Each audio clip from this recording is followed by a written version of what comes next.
But you in Boston, right there. But I enjoyed that. I hadn't seen the movie in a week, so it was kind of, like I said before, it was cool for me, and I love the flick, so I was enjoying the last 2 weeks just watching it night after night after night with the audience, and I didn't watch it. We went home about a week down between dates, and so I hadn't seen it for a while, so I was sitting in the back, and at a certain point my Wi-Fi ran out of juice, so I couldn't live tweet anymore, but I didn't care because I was just watching the movie. I love when that fucking comes out. When it becomes church versus state, I'm like, oh. Like a big fucking comic book. Hey, let's start with you, man. How are you? I'm good. How are you? Good. We can kill that. Oh, that's possible. That movie was awesome. It was well worth the 19-hour drive that we made to see it.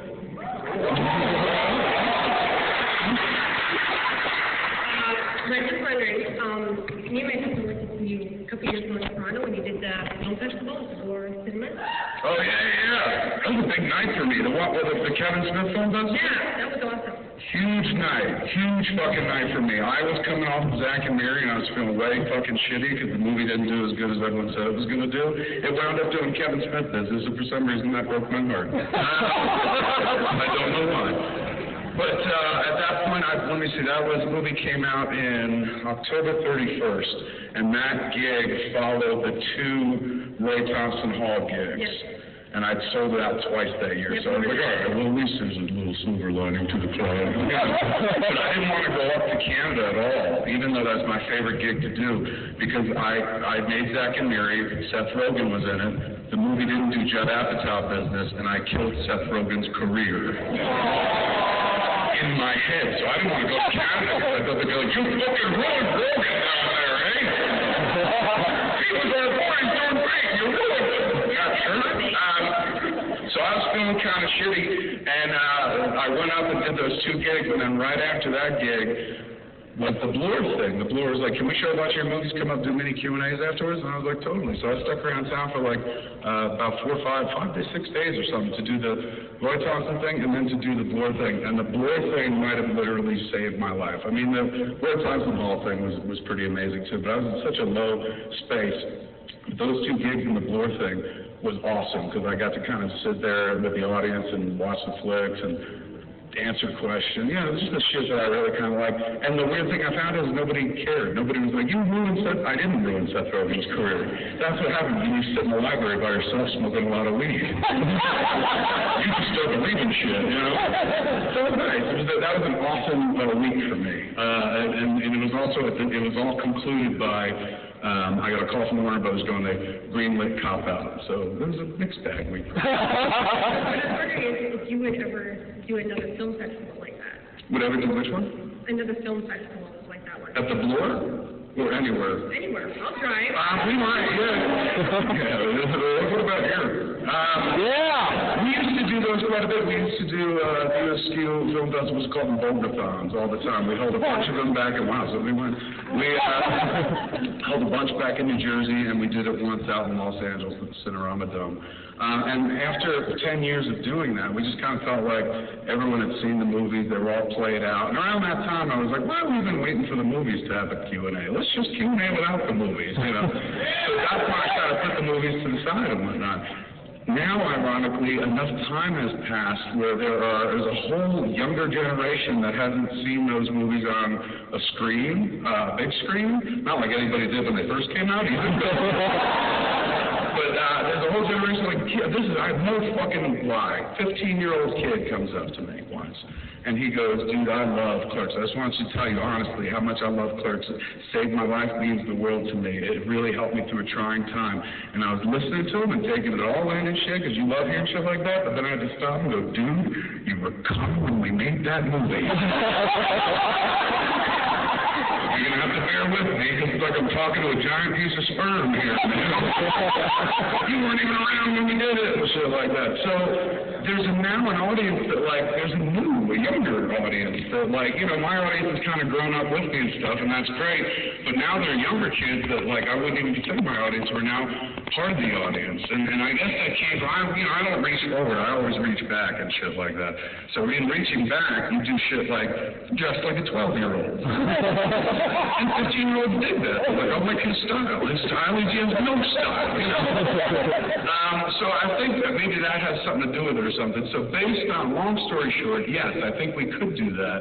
I don't want to do it right now. I'm so, like, over movies and shit. All I want to do is, obviously, talk. So, I don't know, this has been a great fucking tour to do, but I don't know if I can, you know, sit behind all 6 Yousk Universe movies and kind of get up and talk about Dante and Randall one more time. Give me a few more years to put some space, and then I'll run back to go, oh, I'd love to talk about that again. But right now, it's all about blah, blah, blah, blah, blah, blah, blah, blah, podcast, blah, blah, blah, stage, blah, blah, blah, blah. Thank you. Thanks, man. Thanks. And thanks for being the girl here. Hey, ma'am. Hey. This is more like it. That's what I always say. That was a fucking pleasant surprise. I was like, you're a girl from Denver.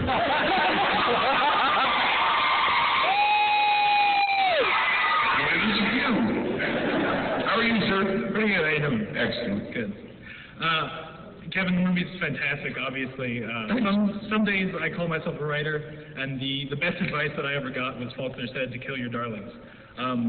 And it seems that you have done this to some extent. The thing that I've read that you changed the most between Sundance and here was that you cut down the big long speech. Parts of speech came down by about 4 minutes.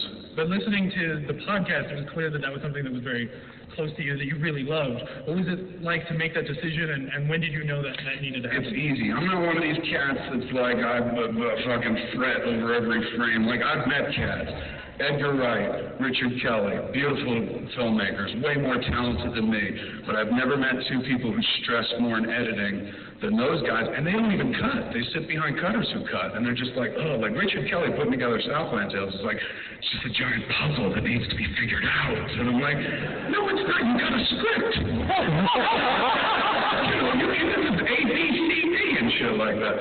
I love doing the cutting. I like getting in there and kind of cutting it up. Like these cats are kind of, okay, let somebody else do it. I like to hold it on myself. Hold all the edits myself, but I'm not a precious guy with the flick. I'm the dude, I'll kill my babies instantly. That's an editing term. They say, you gotta be ready to kill your babies. And I learned that in film school, and since day one, I've been killing them. I love you, but this is how it's gotta be. And so there's a scene, I guarantee you, there's a scene at the start of every movie I make where I'm like, this is the fucking scene. If I nail this, this is the whole fucking movie. Everything's predicated on this. This is my favorite scene in the movie. I can't wait to shoot. First scene that always gets cut. Because you just sit there going like, it's extraneous. I liked it so much because it was just a lot of people talking, and that's what I like to hear. So they get rid of this and make it more cinematic, you know. And then I started learning to do that over the course of time. You do this for 17, 18 years, which I've been doing now, you just get better at it in terms of, like, I know how to cut things. I know how to, ironically, a lot of people will tell you it's not the truth, but I know how to take criticism really well. I swear to God. And I read a criticism. I read somebody's criticism that came out of Sundance where they said, they talked about the movie, and I don't know if it was good or bad and shit, but I zeroed in on what they said, which was, I know Kevin Smith loves Michael Park's performance, but he's doing him no good service by letting him go on that long. And that hit me close to home where I was like, oh, shit. Like, I do love that performance. And if it was longer than it needs to be because I love hearing it, that ain't good for the movie itself. I got DVD. I can make shit as long as I want on DVD. Also, keeping it tight, cinematically speaking, like, that was a good note for me. I've never watched the flick with any audience but an audience that had worked on it. Like, Sundance was our debut screening. It's the first time I got to watch it with everybody. And it had been the same running time since I finished the first cut, which was 2 days after we wrapped. So Sundance was educational for me. I sat in the back as a director in the beginning, and 10 minutes into the movie, my director hat came off, my editor hat went on, and I just started going like, I could lose that, I could lose that, why is that there still there? Oh my God, what was I thinking? And I just started making cut notes and an EDL, an edit decision list in my head. And wait until the next time I can get to a deck. And then you pick up everything that other people say and talk to them, what do you think, blah, blah, blah.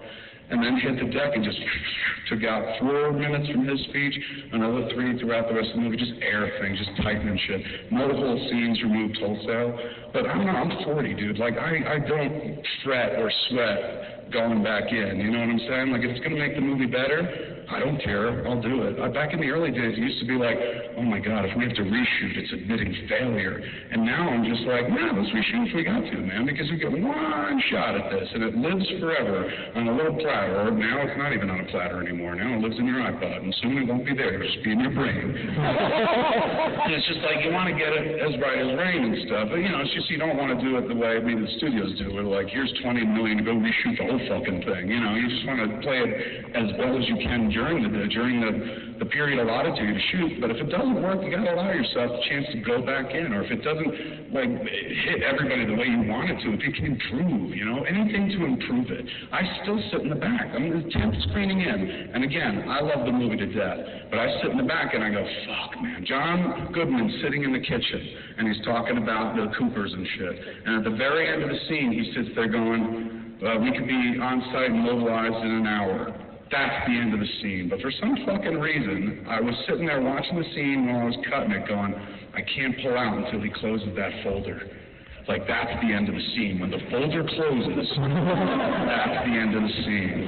And we did, and I left it that way. And I sit in the back every screening and watch it and go, why the fuck am I waiting for that folder to close?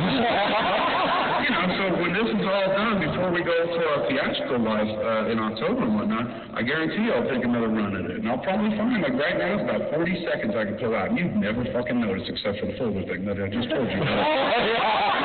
But I do. I sit in the back and notice all the time. I got no problem going in there. So Parks' speech.